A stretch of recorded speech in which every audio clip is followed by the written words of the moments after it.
ভাজার জন্য দিয়ে দিয়েছি, মাছ এই যে ভাজা হচ্ছে। আলু বেগুন নিয়ে তরকারির জন্য এই মাছ দিয়ে আলু বেগুনের তরকারি হবে।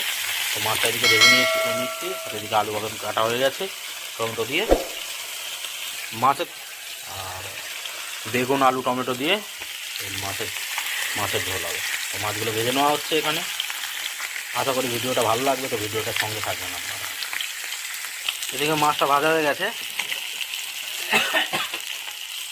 এখানে দেখুন আমার মাছটা ভাজা হয়ে গেছে।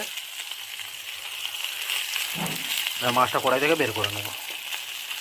এবার পেঁয়াজগুলো কেটে নিচ্ছি।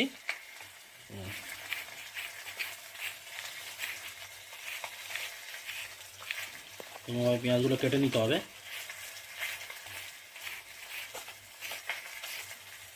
আমি তরকারি পেঁয়াজগুলো এরকমভাবে কেটে নেব। একই তোলের মধ্যে কালো জিরে দিয়ে দিয়েছি, বেগুনগুলো দিয়ে নিলাম,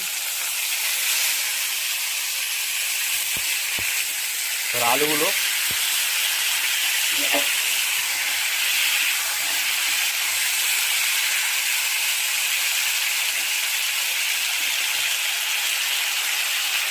দেখুন আলু বেগুনটা ভাজা হয়ে গেছে।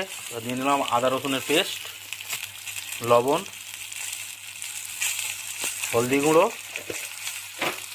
এবার দিয়ে ভালো করে ভেজে নেব।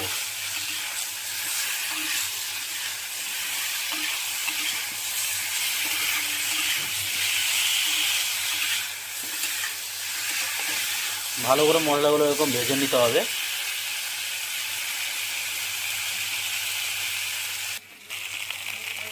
মশলাগুলো ভাজা হয়ে গেছে, এবার টমেটোটা কেটে দিয়ে নিলাম। এবার লঙ্কা গুঁড়ো দিয়ে দেবো স্বাদ মতো।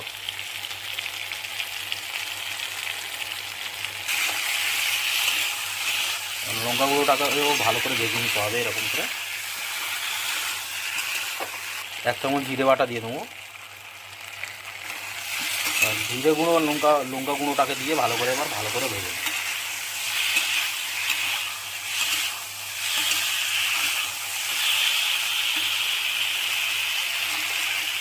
আমাদের মশলাটা ভাজা হয়ে গেছে, এবার জল ঢেলে নেবো তরকারিতে।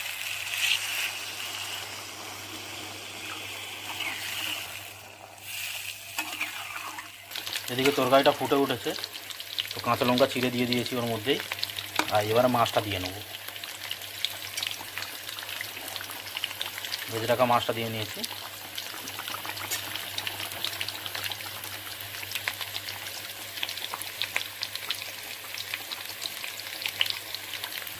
আমার তরকারিটা কমপ্লিট হয়ে গেছে। এবার কুচি রাখা ধনে পাতা দিয়ে গ্যাসটা